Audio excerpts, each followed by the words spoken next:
Bonjour à tous et bienvenue dans cette nouvelle vidéo. Aujourd'hui, on va explorer une crypto-monnaie qui joue un rôle clé dans l'univers de la blockchain et du Web3, l'Ethereum Name Service, ou plus précisément, son jeton ENS. Si vous vous intéressez à la simplification des transactions sur blockchain ou à la création d'identités numériques décentralisées, cette vidéo est pour vous. On va plonger ensemble dans l'histoire de cette crypto-monnaie, découvrir ses nombreux avantages, mais aussi examiner ses limites pour que vous ayez une vision claire et complète. À la fin, je vous donnerai une note sur 10 pour résumer mon avis. Alors, restez avec moi, on va décortiquer tout ça de manière claire et accessible. Évidemment, si vous souhaitez acheter du ENS, il y a un lien de parrainage dans la description vers crypto.com. Ce lien vous permettra de vous inscrire et de recevoir un cadeau de bienvenue. Mais avant de commencer, petit disclaimer important. Les informations partagées dans cette vidéo sont fournies à titre purement informatif et ne constituent en aucun cas un conseil financier. Je vous encourage vivement à vérifier chaque détail et faire vos propres recherches en complément de cette vidéo. Commençons par la première partie, qui répond à une question essentielle. D'où vient l'Ethereum Name Service? L'Ethereum Name Service, ou ENS, a été lancé en mai 2017 par une équipe dirigée par Nick Johnson, un ancien ingénieur logiciel de Google, et Alex Van de Sande, sous l'égide de la fondation Ethereum. Leur objectif était de résoudre un problème majeur dans l'écosystème Ethereum. Les adresses blockchain, composées de longues chaînes de caractères, sont difficiles à mémoriser et sujettes aux erreurs.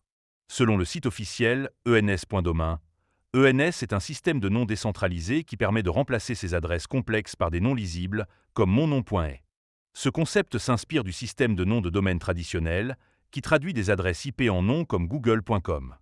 ENS a été conçu comme une infrastructure publique et ouverte, fonctionnant grâce à des contrats intelligents sur la blockchain Ethereum.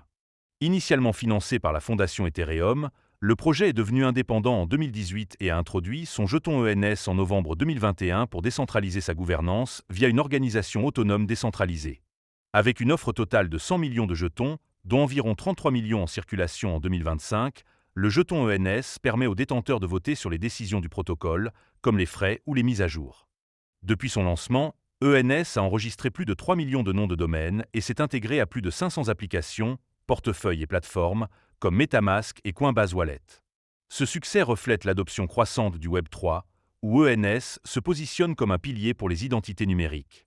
Maintenant qu'on connaît les origines, passons aux avantages, qui sont nombreux et convaincants. On attaque donc la deuxième partie, celle des avantages de l'Ethereum Name Service. Le premier bon point, c'est la simplicité d'utilisation. Avec ENS, vous pouvez remplacer une adresse Ethereum complexe par un nom facile à retenir, comme votre nom.est. Cela réduit les erreurs lors des transferts de crypto-monnaies, car il suffit d'entrer un nom plutôt que de copier une longue chaîne de caractères.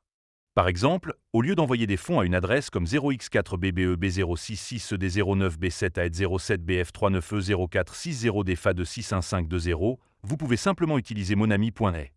Cette simplicité est cruciale pour rendre la blockchain accessible à tous, même aux débutants. Le deuxième avantage, c'est la polyvalence. Un nom ENS ne sert pas seulement à recevoir des paiements. Vous pouvez l'utiliser pour héberger des sites web décentralisés sur des systèmes comme IPFS, lier des profils de réseaux sociaux, ou même gérer des sous-domaines, comme blog.votrenom.est. Cette flexibilité fait d'ENS un outil central pour le Web3, où une seule identité peut regrouper plusieurs services. Troisième point fort, c'est la décentralisation. Contrairement aux noms de domaine traditionnels, qui dépendent d'organismes centralisés et peuvent être censurés, les noms ENS sont stockés sur la blockchain Ethereum. Cela les rend résistants à la censure et au piratage de bases de données centralisées.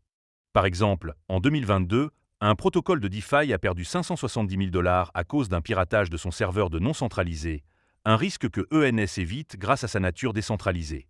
Quatrième avantage, c'est la compatibilité multi-chaîne. ENS ne se limite pas à Ethereum.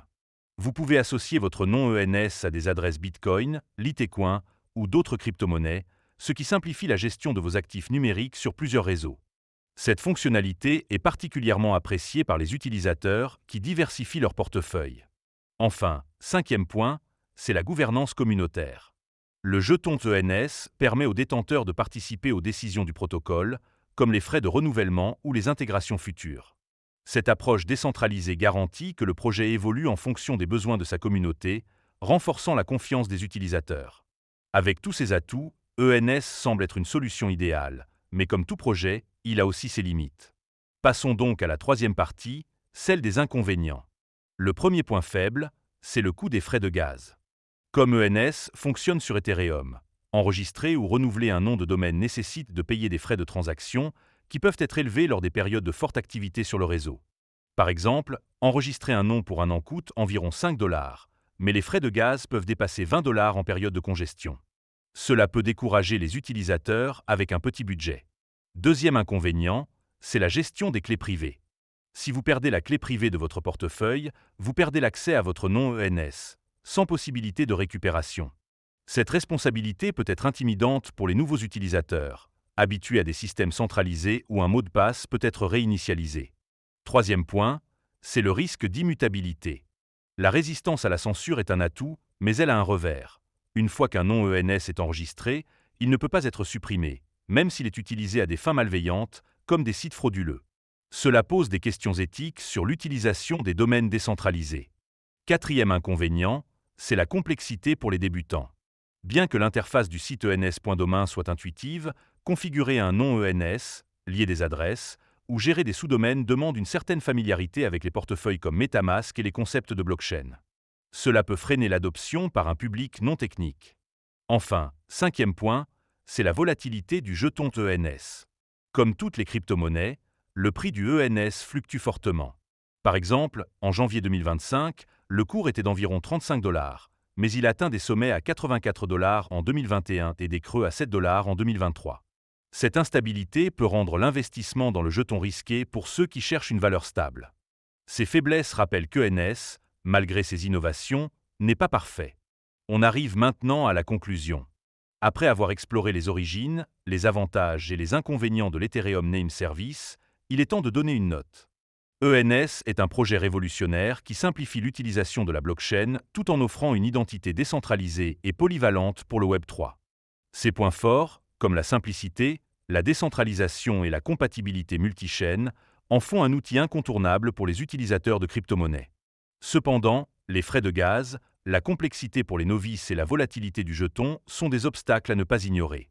Pour moi, l'Ethereum Name Service mérite une note de 8 sur 10.